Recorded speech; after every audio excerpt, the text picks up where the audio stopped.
नमस्कार, मैं हूं कंचन अवस्थी और स्वागत करती हूं आपका क्राइम चक्र के एक नए एपिसोड में एक नई कहानी के साथ। आज के जीवन में सच्चा प्यार मिल पाना बहुत ही मुश्किल है और अगर मिल जाए तो हर कोई उसे संभाल कर रखना चाहता है। ऐसी कोई हरकत वो नहीं करता जिससे उसका वो प्यार छिन जाए या उसका वो प्यार खो जाए।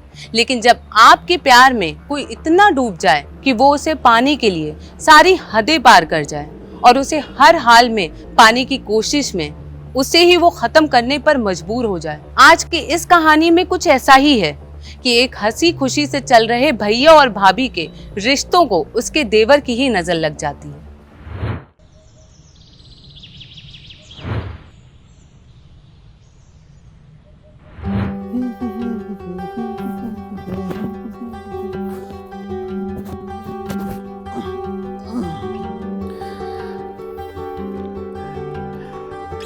संजू, संजू जी। अरे मेरा वॉलेट कहाँ है यार? वही है टेबल पर। अरे यार मुझे ऑफिस के लेट हो रहा है यार, नहीं मिल रहा है, जल्दी आओ। अरे वहीं पर तो है। अरे नहीं मिल रहा है, बोल रहा हूँ ना। रुकिए मैं आती हूँ।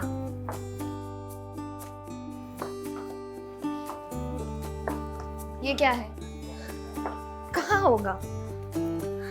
मुझे वॉलेट थोड़ी चाहिए, मुझे तो तुम चाहिए। अच्छा, अब देर नहीं हो रही है? लग रहा है तबीयत थोड़ी खराब हो रही है, ऑफिस जाना कैंसिल कर देता हूँ, ठीक है? कोई जरूरत नहीं है, ऑफिस जाइए, अब जो होगा रात को होगा। अरे अब रात का इंतजार नहीं होता, समझो समझो बात को। भैया, आप मुझे कॉलेज ड्रॉप कर दोगे क्या? Perfect timing. हाँ बेटा, कर देता हूँ। हाँ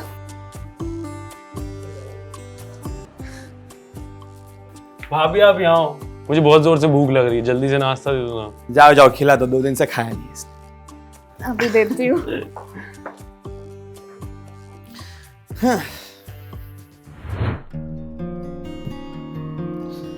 अरे संजू,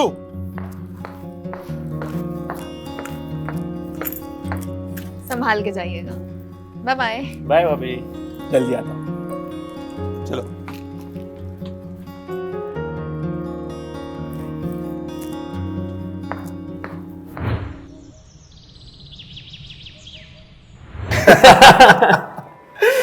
अरे मैं तो बताना ही भूल गया, आज का प्रेजेंटेशन बहुत अच्छा रहा, सबको बहुत पसंद आया और प्रमोशन के भी हाई चांसेस हैं। बॉस को एक चीज पता चल गई कि मेरे डिजाइन सबसे बेस्ट होते हैं। इससे अच्छी और क्या बात हो सकती है? लेकिन आपने मोंटी के लिए भी कुछ सोचा है या नहीं? अरे हाँ मोंटी, तुम आज कॉलेज से वो कॉन्वोकेशन लेटर लाने वाले थे, मिला? हाँ मिल गया ना भैया। बहुत बढ़िया। तो फिर अभी आगे क्या क्या सोचा है? कि बस यही आवारागर्दी करनी है? नहीं मतलब 3 साल के ग्रेजुएशन को तुमने 5 साल लगा दिए, थोड़ा सीरियस हो जाओ भाई। अरे मोंटी, मोंटी खाने पर से ऐसे नहीं उठते बेटा। आपको अभी उससे ऐसे बात करनी जरूरी थी। इसमें क्या गलत बोला मैंने? माँ और पापा के जाने के बाद घर कैसे संभाला है तुम भी जानती हो, और ये देखो नवाबजादे खाना छोड़कर जाता है। मैं समझती हूँ, लेकिन वो कोशिश कर रहा है ना। कोशिश 2 साल बर्बाद नहीं होते अगर अच्छी कोशिश की होती तो। बच्चा है वो अभी। बच्चा अभी शादी करवा दो ना तो बाप बन जाएगा, और इसे किसी भी चीज की कदर ही नहीं है। तुम इसके लिए मां नहीं बन रही हो। मैं दिन रात मेहनत कर रहा हूं, पर इसे किसी चीज की परवाह ही नहीं है। जब भी देखो वो फोन में लगा रहता है। क्या है उस फोन में? आप छोड़िए इन बातों को, खाना खाइए। मेरा भी मूड उड़ गया, चल नहीं खा।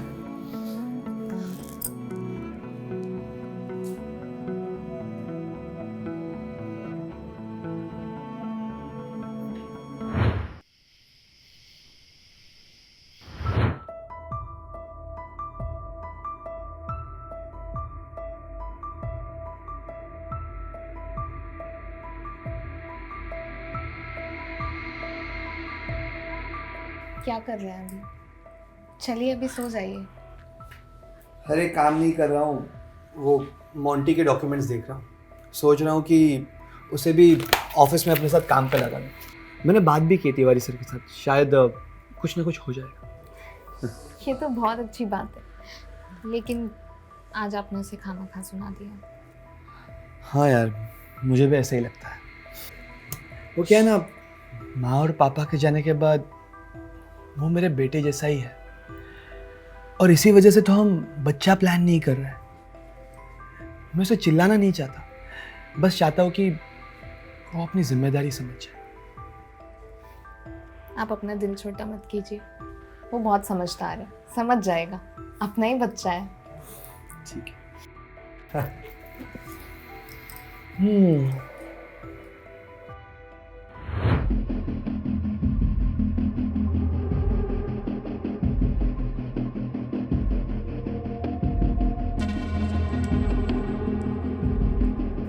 तुम मेरी क्यों नहीं हो सकती? तुमको पता है ना मैं तुमसे कितना प्यार करता हूं। बस एक मौका देकर देखो, तुम्हें ना जन्नत की सैर करा दूंगा। लेकिन हम दोनों के बीच में इस कांटे को उखाड़ के फेंकना पड़ेगा। लेकिन तुम चिंता मत करना, तुम्हें ना मैं बिल्कुल रानी बनाकर रखूंगा। I love you so much.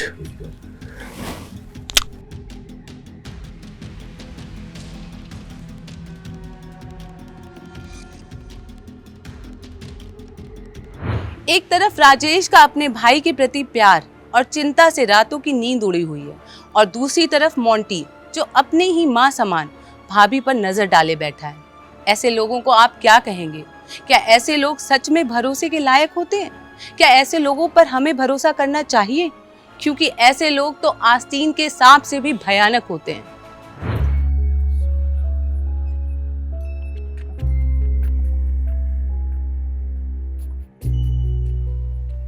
अरे मोंटी, क्या कर रहे हो?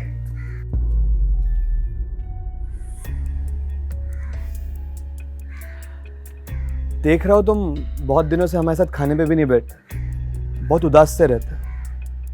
देखो, मैंने ऑफिस में बात कर ली, कल से तुम मेरे साथ ऑफिस में आना। काम बहुत ही आसान है, और कुछ नहीं समझा तो मैं तो हुई ना।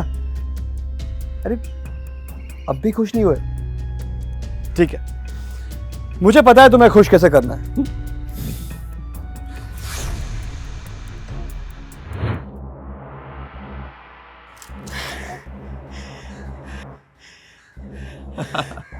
थैंक यू भैया, थैंक यू सो मच। मैं कब से सोच रहा था कि मुझे ये वाली बाइक मिले। थैंक यू मुझे नहीं, भाभी को बोलना, आइडिया उनका था। तो हम दोनों की तरफ से तुम्हें ये बर्थडे गिफ्ट। जाओ। थैंक यू सो मच भैया। मैं अभी जाके ना एक बाइक सबको दिखा के आता हूँ। जाओ जाओ।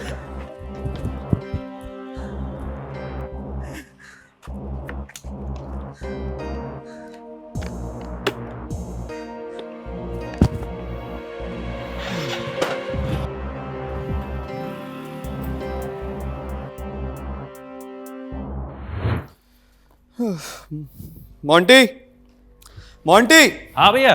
अरे हाँ मोंटी, सुनो। हाँ ये लो, कार सर्विसिंग को दे देना। शायद से उसमें ऑयल लीक हो रहा है और ब्रेक भी अच्छे से नहीं लग रहे, तो दोनों दिखा देना। ऐसे कैसे? कल तक तो ठीक थी। अरे मशीन है, कभी ठीक होती है कभी नहीं होती है, उसका क्या कर सकते। पर अब आप ऑफिस कैसे जाएंगे? कोई नहीं, मैं कैब से चले जाऊंगा। और हाँ, तुम याद से सर्विसिंग को गाड़ी दे देना, ठीक है? और संजू, मैं घर पे शायद ना आ पाऊँ, क्योंकि मुझे ऑफिस के बाद नया प्लान देखने जाना है, तो लेट हो जाएगा मुझे, और फिर मैं वहीं रुक जाऊंगा क्योंकि वहाँ पे ट्रांसपोर्टेशन फैसिलिटी अवेलेबल नहीं है। अरे भैया, आप मेरी ये बाइक की चाबी ले जाओ ना, बाइक ले जाओ, फिर दिक्कत ही नहीं है। आप बाइक ले जाइए, ये सही रहेगा। हाँ, ये अच्छा रहेगा। तो फिर मैं ऑफिस का काम निपटा लूंगा और वहाँ जाके जल्दी से वापस आ जाऊंगा। ठीक है? चलो मिलते हैं।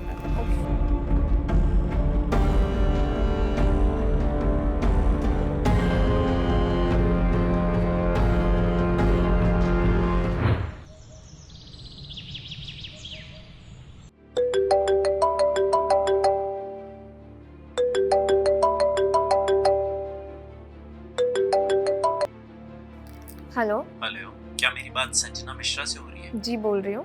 जी, वो आपके पति की एक्सीडेंट में मौत हो गई है।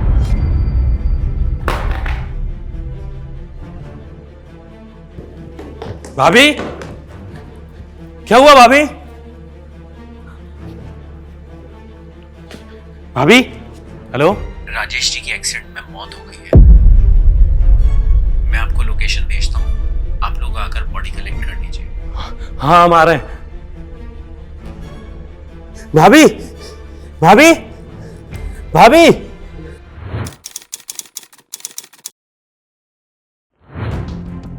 हाँ सर, मैं पता लगा रहा हूँ। जैन सर। सर, राजेश की बाइक का जहाँ स्पॉट हुआ था वहाँ की फॉरेंसिक रिपोर्ट। हाँ तो एक्सीडेंटल केस बोल के फाइल क्लोज कर दो। लेकिन सर ये आपको देखना होगा।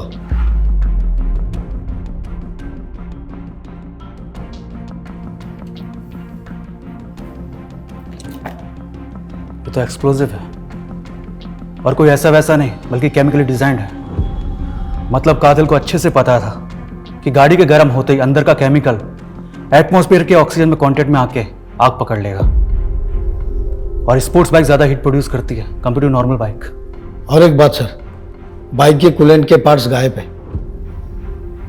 मतलब किसी ने जानबूझकर बाइक के साथ छेड़छाड़ की है। एक काम करो, पड़ोसियों से पूछताछ करो, ये मोंटी के कॉलेज में भी पूछताछ करो। जी सर।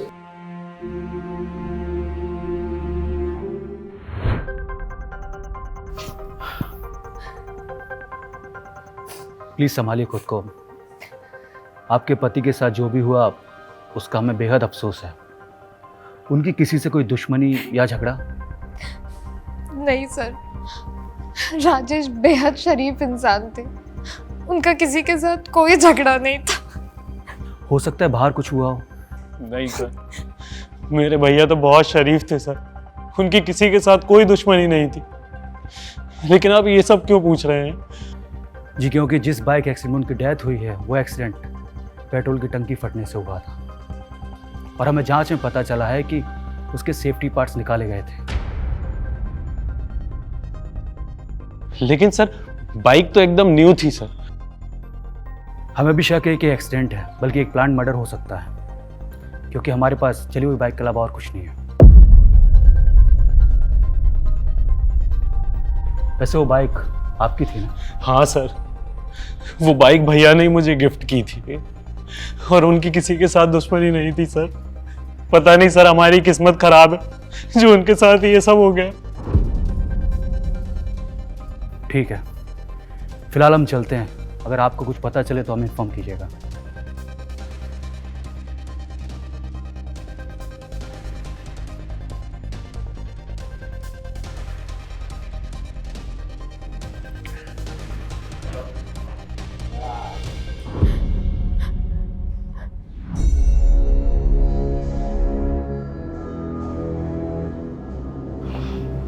सर, इन दोनों के चाल चलन कुछ ठीक नहीं है।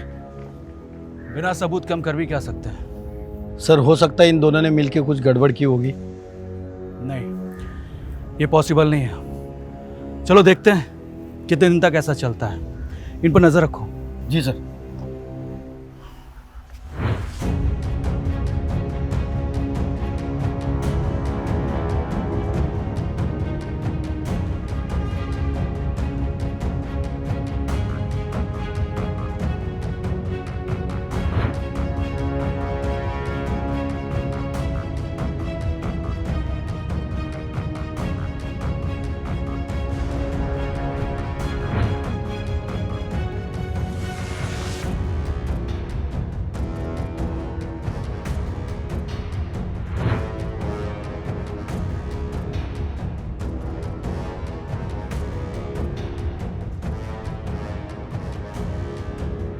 सर, हम पूरी कोशिश कर रहे हैं, बहुत जल्द कुछ पता चलेगा। Okay sir. Jain sir. Sir, हमने आसपास पूछताछ की। पड़ोसी ने उसके बारे में ऐसा बोला कि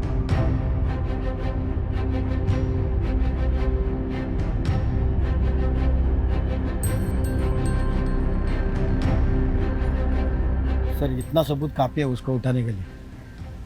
नहीं राजदीप, पुख्ता सबूत चाहिए। सर, 2 डंडे पुलिस के गिरेंगे ना तो तोते जैसा बोलने लगेगा वो। सही कहा। इससे पहले कि वो भाग जाए, उठा लेते हैं। सर, चलो।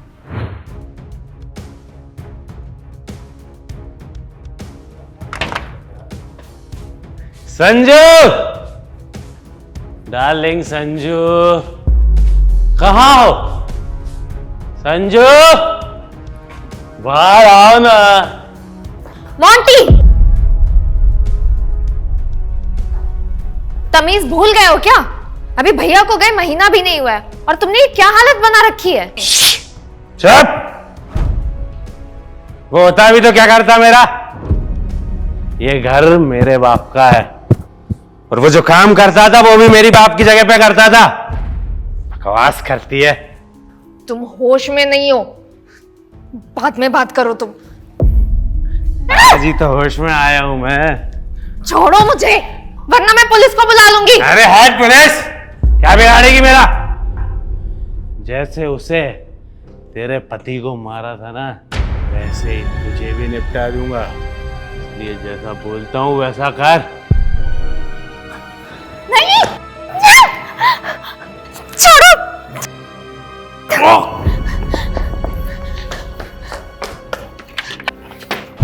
सर, इसी ने मेरे पति को मारा है और ये मुझे भी मारना चाहता है।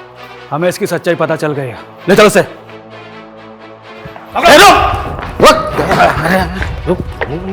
इधर बात है। हाँ? चल चल।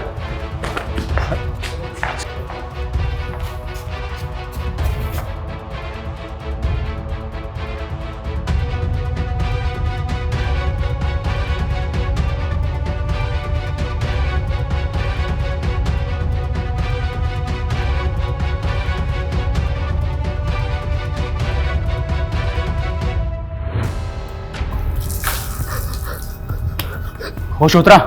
अब बता, राजेश को क्यों मारा? बोलता है कि लगाओ। बता दो सर, बता दो।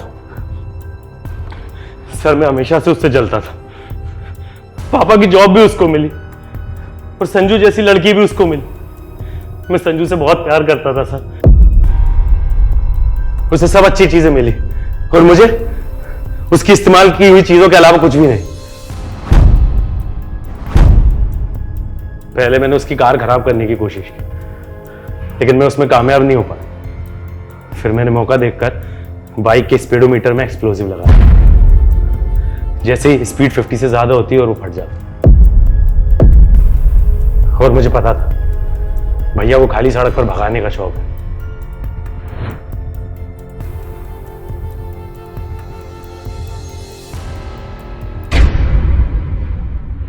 तो देखा आपने कि ईर्ष्या इंसान से क्या क्या करवा सकती है। एक बेहद नॉर्मल दिखने वाले परिवार में भी ऐसी कोई वारदात हो सकती है। लेकिन इस कहानी से हमें यही सीख मिलती है कि चाहे आप लाख कोशिश कर लें, जिनकी सोच और मानसिकता छोटी होती है वो कभी बड़ा सोच नहीं पाते। लेकिन फिर भी सच्चाई छुपाए नहीं छुपती। हमारे साथ ऐसे ही बने रहिए। हम फिर एक बार ऐसे ही दिल दहला देने वाली कहानी से आपको रूबरू करवाते रहेंगे। तब तक के लिए सावधान रहिए, सतर्क रहिए। जय हिंद।